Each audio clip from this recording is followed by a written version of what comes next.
saya baca berulang-ulang, ujung-ujungnya ya mau mengembalikan kita seperti era Pak Harto. Akhirnya bangsa kita ini hanya jadi bangsa pengekspor bahan-bahan mentah yang nilai ekonominya tidak sebanding ketika sudah menjadi produk mesin dan teknologi di zaman modern sekarang. Sekarang orang mulai berpikir dengan mata uang yang lain. Di balik semua itu, tetap kapitalisme ini bermain, neo-kapitalisme, yang tanpa kita sadar berada di balik dan mengendalikan digital ekonomi ini. Persoalannya, kapan kita akan menjadi pengendali, bukan hanya menjadi konsumen dalam hal itu. Dan ini tantangan bagi kita sekarang ini, bagaimana negara kita ini bisa menjadi kuat satu ketika, ya, menjadi stabil secara ekonomi, dan kita sebenarnya punya potensi yang sangat-sangat besar untuk itu. Karena itu tidak ada bangsa di dunia ini yang suka melihat Indonesia ini tetap kuat, tumbuh, dan berkembang. Nah, kritik The Economist kemarin tentang ekonomi Indonesia, saya baca berulang-ulang, ujung-ujungnya ya mau mengembalikan kita seperti era Pak Harto. Akhirnya bangsa kita ini hanya jadi bangsa pengekspor bahan-bahan mentah yang nilai ekonominya tidak sebanding ketika sudah menjadi produk mesin dan teknologi di zaman modern sekarang. Akhirnya cuma mau itu aja. Ya. Saya pengalaman betul pada waktu Pak Harto, hampir kita ini sudah menjadi the Asian Tiger tahun 97. Kekuatan ekonomi terpenting di Asia pada waktu itu. Karena Pak Harto bisa naikkan pertumbuhan ekonomi sampai 8% pada waktu itu. Mereka tidak suka. Digoncang kita dengan mata uang, berantakan semua. Ketika kita kalang kabut, IMF datang, saya menjadi saksi sejarah dengan Pak Murdiono pada waktu itu.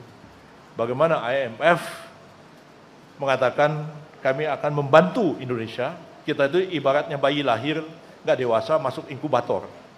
Ya, dia akan bantu kita, tapi dengan beberapa permintaan. Salah satu permintaannya itu, dana untuk pengembangan IPTN minta dihentikan. Kenapa? Orang-orang Barat itu tidak akan pernah mau Indonesia itu mampu menjadi negara yang masuk ke era teknologi. Mereka tahu, kalau IPTN itu dikembangkan terus, Indonesia akan bisa, mungkin hari ini kita sudah bisa bikin pesawat tempur sendiri.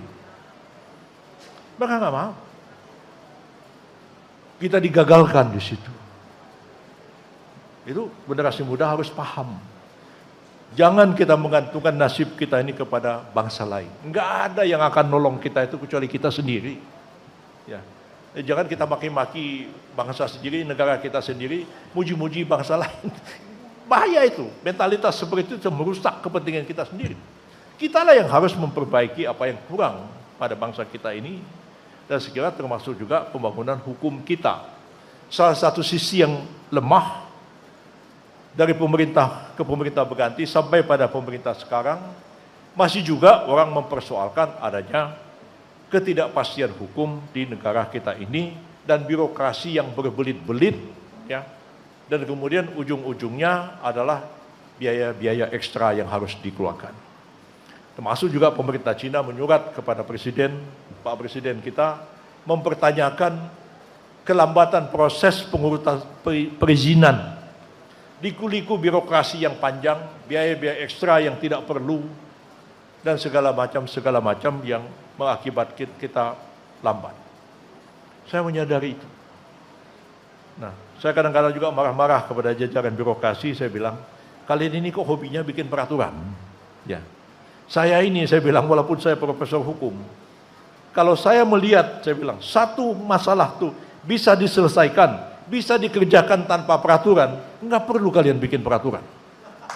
Ya. Bikin peraturan aja kerjanya. Diskusi berbulan-bulan, nggak selesai. 2 tahun, nggak jadi-jadi peraturannya. Begitu jadi peraturan, nabrak lagi peraturan yang lain. Ya.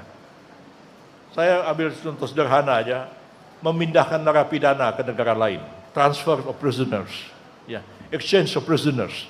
Itu ada dalam kuliah hukum pidana. Pak moderator orang pidana, paham mana transfer of prisoners. nggak pernah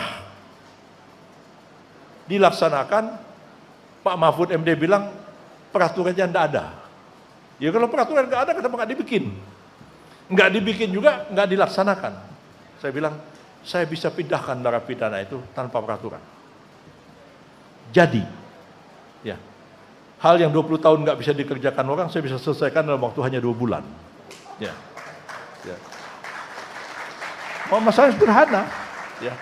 Presiden Marcos dari Filipina datang ke Jakarta pada waktu Pak Prabowo dilantik menjadi presiden oleh MPR. Sorenya ada jamuan makan di istana.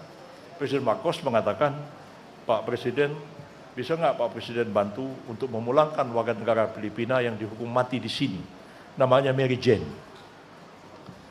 Besoknya Pak Prabowo panggil saya, Prof, tahu kasus Mary Jane? Ya saya tahu. Bisa nggak dipulangkan? Bisa, saya bilang. Ya, coba cari akal, segera dipulangkan. Nggak sampai 2 bulan.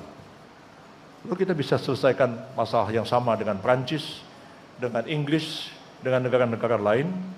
Karena kalau itu tidak diselesaikan, akan timbul persoalan baru. Banyak negara sudah menghapuskan hukuman mati, tapi kemudian kita masih mengeksekusi orang. Itu akan timbul persoalan hubungan antar negara. Karena itu kita memang perlu hati-hati menghadapi hal seperti ini. Itu hanya contoh kecil aja. Bagaimana satu masalah kalau bisa diselesaikan tanpa peraturan, nggak perlu bikin peraturan. Kita selesaikan aja masalah itu secara baik-baik. Nah, itulah hal-hal yang dapat saya jelaskan. Pada intinya adalah sudah saya tuliskan panjang-panjang di situ, nggak usah saya bacakan semua. Adalah tugas dan tanggung jawab kita menjawab tantangan gig ekonomi, artificial intelligence. Sementara ini kita nggak usah bikin peraturan dulu. Kita ikuti aja dia berkembang. Dan tidak terlalu banyak perlu peraturan diatur. Nah, kalau sudah timbul masalah, kita coba selesaikan dengan cara perundingan, dengan cara kita mengatasi case by case. Nah, kalau sudah dirasakan perlu, kita bikin peraturannya. Pengalaman kita membentuk undang-undang tentang perlindungan data pribadi sebagai satu contoh. Undang-undangnya selesai kita bikin. Kita bikin undang-undang tentang ITE, informasi dan transaksi elektronis. Transaksi elektronisnya nggak itu banyak masalah. Tapi teknologi informasinya, masalahnya bejibun. Nah, mulai ditanyakan orang, ini nggak ada kebebasan berbicara, kampus dibeginikan, apa segala macam. Nah, dosen ditahan, ditangkap. Nah, nggak sesuai lagi dengan perkembangan baru. Ya. Sudah kita bikin itu, muncul lagi film, apa namanya tadi itu, Pesta Babi. Ya. Ya. Akhirnya saya mengatakan, nggak ada arahan pemerintah pusat, ya, supaya mengambil langkah melarang orang mau nobar, mendiskusi film Pesta Babi itu. Silakan aja. Ya. Kalau polisi bertindak, ya bagaimana? Ya, saya bilang polisi ya lokal, dia mempertimbangkan situasi. Kalau di daerah itu ada film nobar terus polisi melihat ada potensi bakal berantem orang, ya polisi bisa larang. Ya itu kewenangannya polisi sebagai penjaga Kamtimas. Tapi orang tanya, kalau tentara gimana Pak Yusril? Susah saya menjawabnya.